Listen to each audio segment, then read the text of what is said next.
Assalamualaikum warahmatullahi wabarakatuh. Alhamdulillah. Asyhadu an la ilaha illallah wa asyhadu anna Muhammadan abduhu wa rasuluh. Wa ba'du.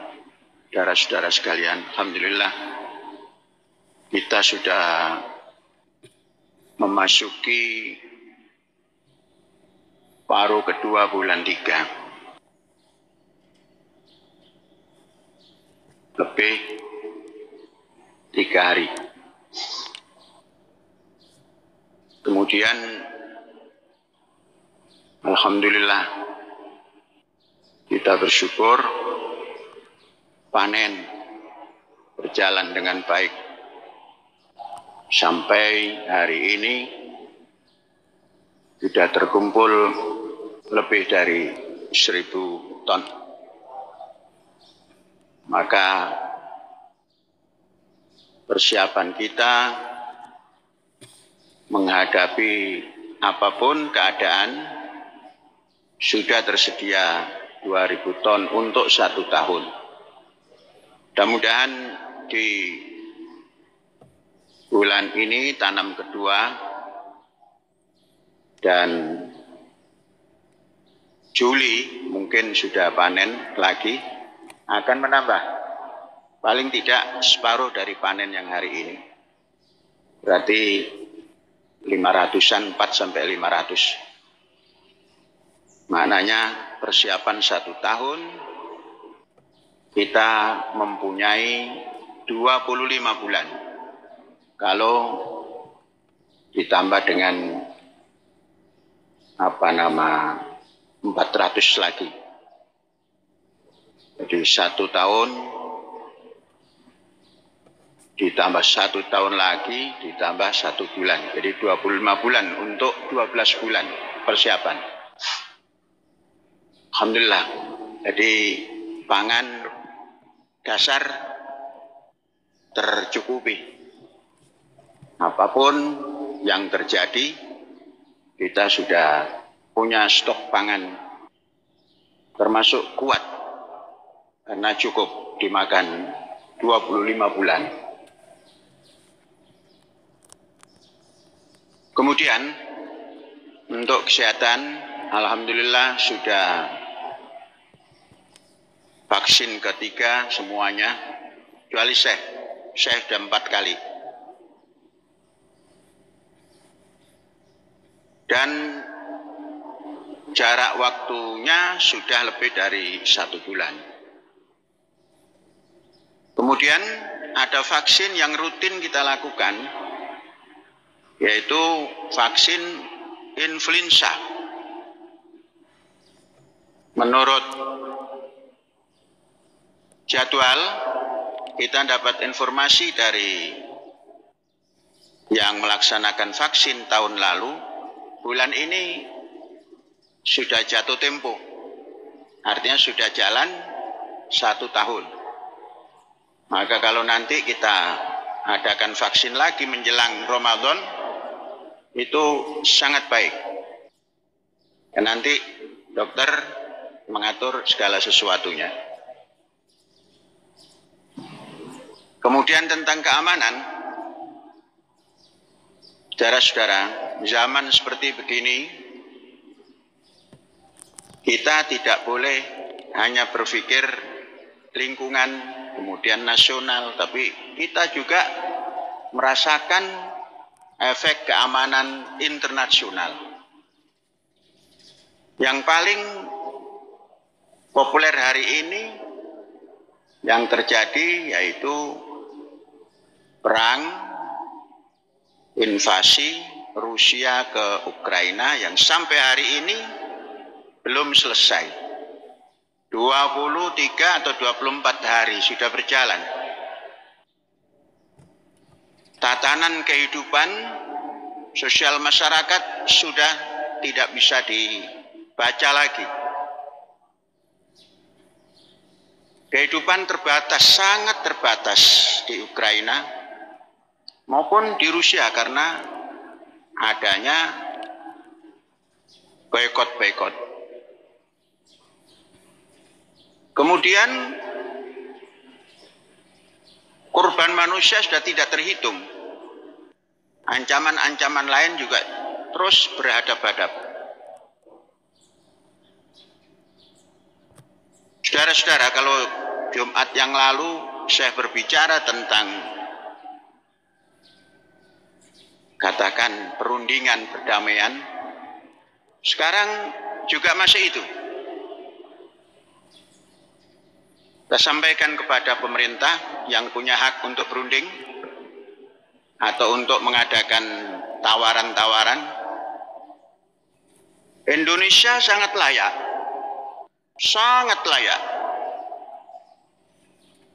Hari ini Indonesia menjadi ketua daripada G20. Kalau tidak salah G20 itu adalah kumpulan daripada negara-negara terbilang dari sisi ekonomi. Anggota G20 ini ada Rusia, ada Amerika. Rusia dan Amerika hari ini sekalipun tidak berhadap-hadap, tapi sedang berperang. Yang jadi pelanduknya adalah Ukraina. Mengapa? Karena bala bantuan baik dari Amerika maupun NATO berduyun-duyun ke Ukraina, dan embargo-embargo berduyun-duyun ke Rusia. Ini efek kepada seluruh perekonomian dunia dan lain-lain.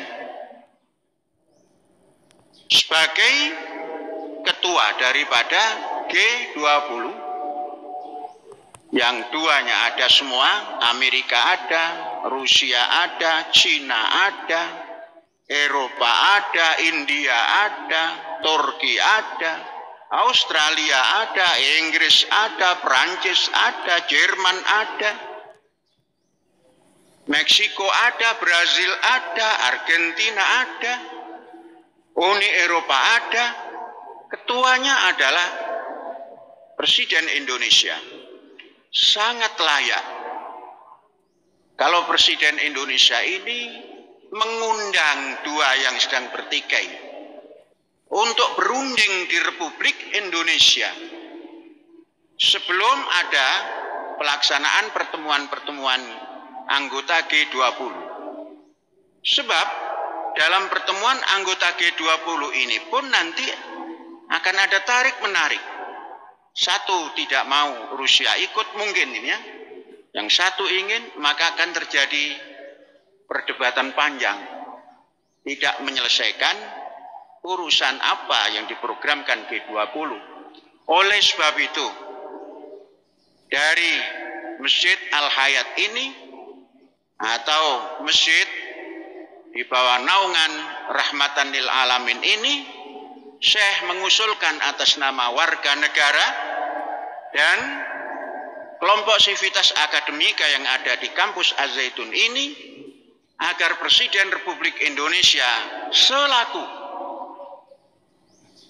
Presiden Indonesia maupun Ketua G20 mengajak berunding, mempersiapkan tempat untuk berunding, mengundang untuk berunding kepada dua yang sedang bertikai ini.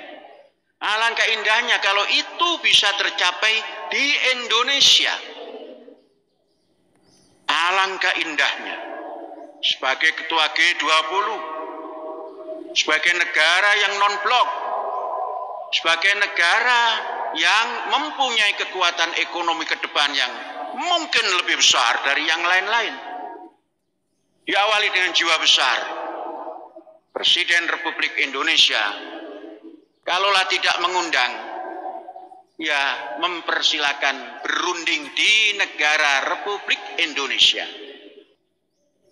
Barangkali ini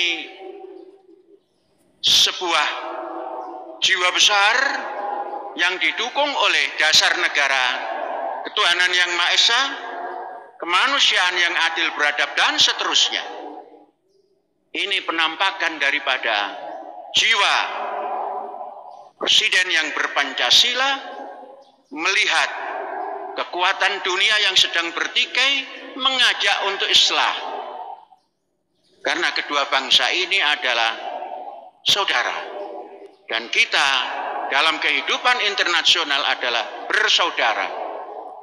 Dunia kita hanya satu dan kita bersaudara dalam bumi yang besar ini. Dan kesempatan ada di tangan Indonesia, yakni di Presiden Republik Indonesia sebagai Ketua G20. Negara-negara yang ternama di bidang ekonomi, Indonesia masuk di dalamnya dan menjadi ketua, dan sedang menghadapi konflik yang besar, dan Indonesia mengajak damai, mempersilakan tempatnya dan fasilitas-fasilitas yang lainnya.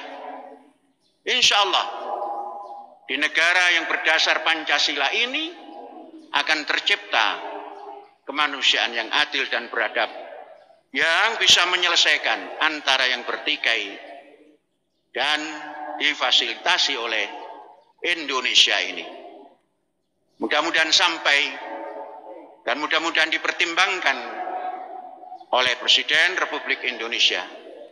Hadza wallahu yar'ana wa yahfazuna walhamdulillahi rabbil alamin. Merdeka.